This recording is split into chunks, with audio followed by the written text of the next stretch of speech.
everyone, I'm Joshua Orro, the Mustang Prince, and welcome to Mustang Prince Orro Reports.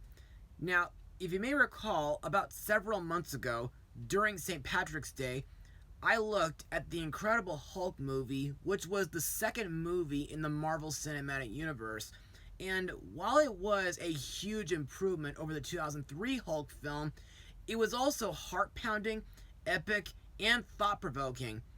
But not long after blogging that film, I've been thinking about blogging several other MCU films from the Infinity Saga, and with the release of the fourth Thor movie, Love and Thunder, I think I should look at 6 films that are connected to the new movie, and what better way to start than with Thor's debut film. Released on May 6th, 2011, the movie is Thor. Now, on for the plot of the movie. As the son of Odin, king of the Norse gods, Thor will soon inherit the throne of Asgard from his aging father. However, on the day that he is to be crowned, Thor reacts with brutality when the god's enemies, the Frost Giants, enter the palace in violation of their treaty. As punishment, Odin banishes the young warrior to Earth to live amongst the humans. Robbed of his powers, Thor falls in love with scientist Jane Foster.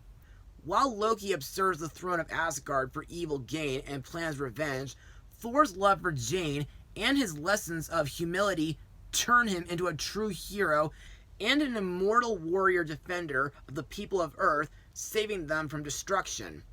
So, what do I personally think of this movie? Well, for Thor's debut in the MCU, this was a pretty good film. Not really great, but yeah, pretty good. And to further explain why I like this movie, let's move on to Mustang notes.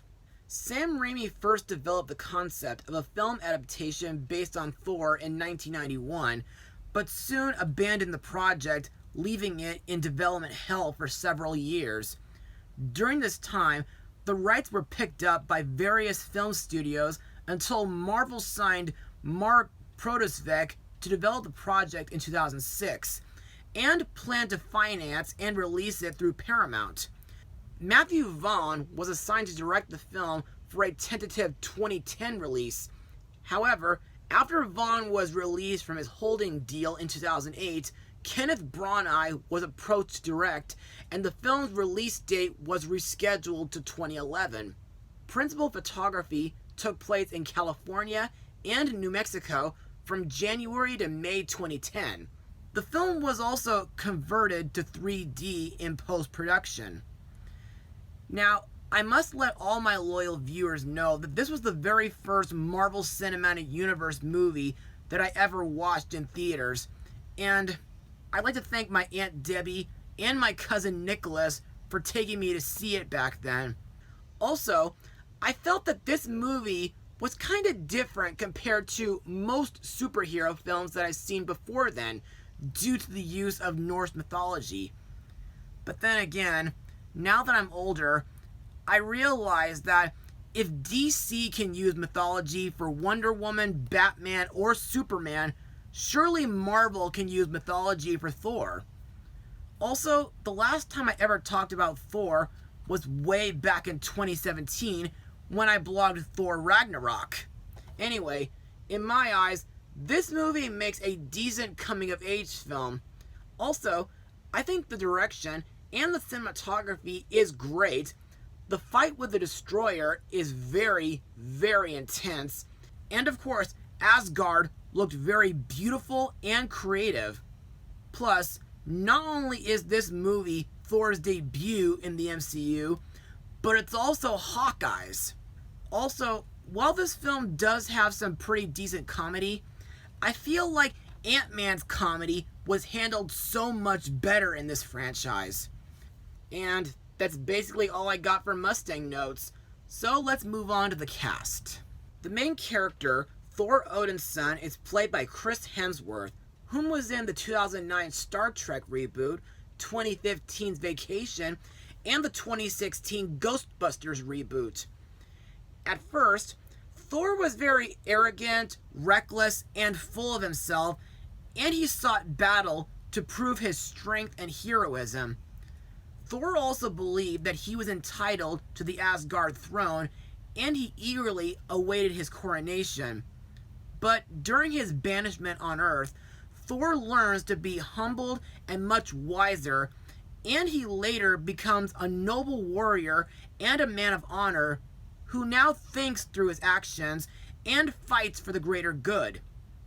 Also, I think Thor's thunder powers are really awesome, and I think his hammer, Mjolnir, kind of reminds me of King Arthur's sword, Excalibur.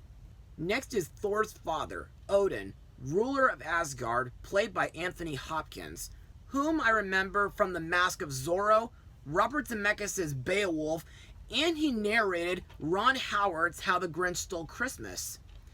To me, Odin is wise, honorable, and he's dedicated to keeping peace between the 9 realms.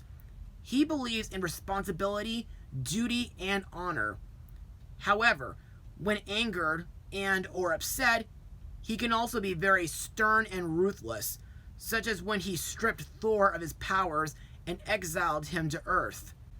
But after Thor reclaimed his powers and returned to Asgard, Odin expressed pride in his son and his belief that Thor will be a wise king in the future.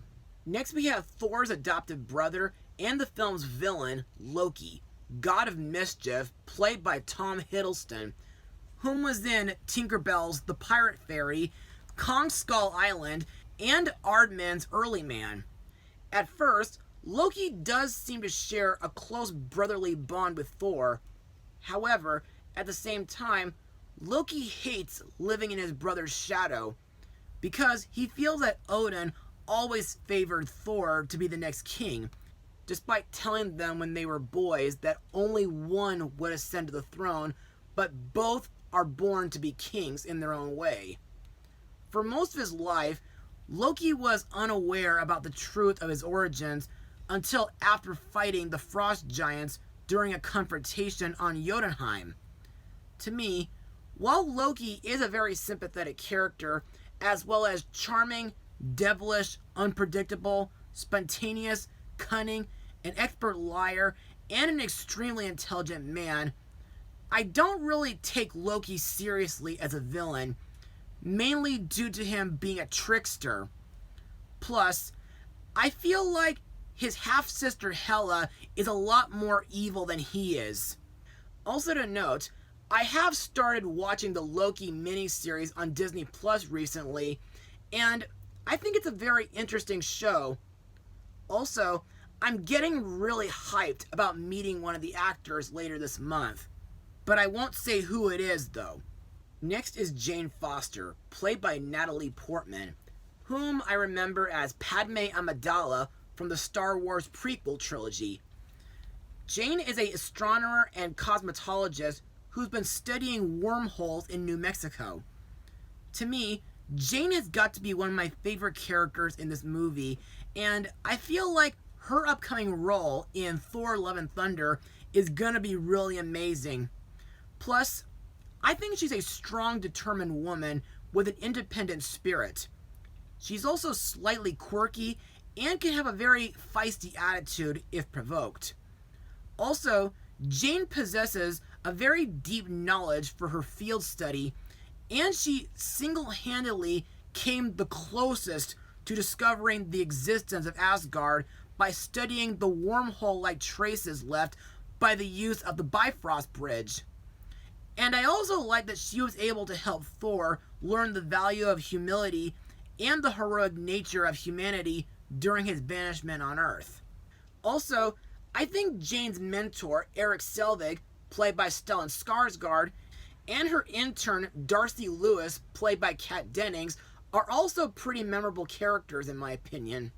The last set of characters to talk about are the Warriors 3, Hogun, Fandral, and Volstagg, played by Joshua Dallas, Tadanobu Asano, and Ray Stevenson, along with Lady Sif, played by Jamie Alexander.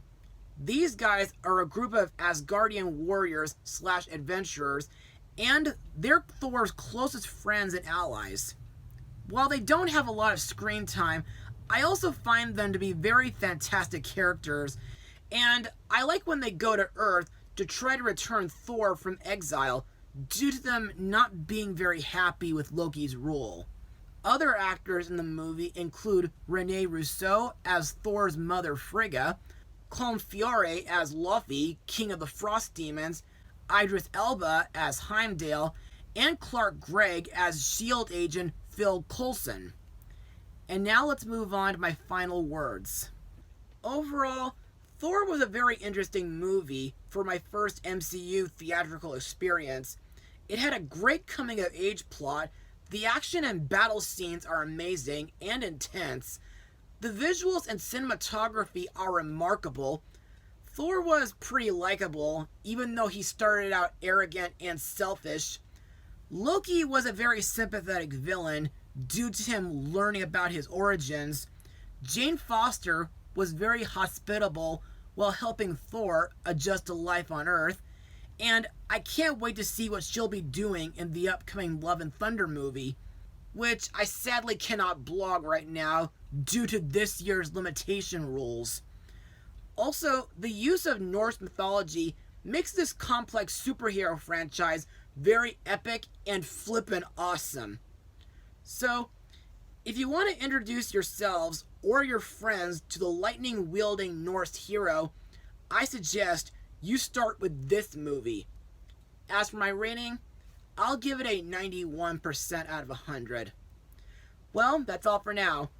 Be sure to join me next time where I look at the 2012 smash hit movie where Thor joins the Avengers, Mustang Power.